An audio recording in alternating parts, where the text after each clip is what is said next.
বন্ধুরা, এই রিলসে আপনাদের দেখাচ্ছি খুসরুবাগ, প্রয়াগরাজে।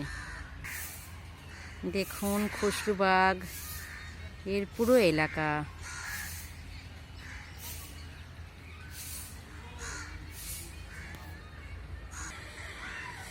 মোগল সম্রাট আকবর এই খুসরুবাগ নির্মাণের কাজ শুরু করেন, কিন্তু তিনি শেষ করে যেতে পারেননি। তার ছেলে জাহাঙ্গীর এই খুসরুবাগ নির্মাণের কাজ শেষ করে। এই দেখছেন মোগল সম্রাটের তৈরি করা খুসরুবাগ। এটা হচ্ছে বাগান উদ্যান একটা, এখানে সব ঘুরতে এসে খেলাধুলা শুরু করে দিয়েছে।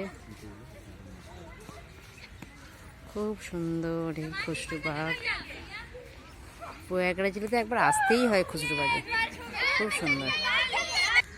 বন্ধুরা, এই রিলসে দেখছেন প্রয়াগরাজের খুসরুবাগ। দেখতে থাকুন সীমানা ছাড়িয়ে আমার চ্যানেল।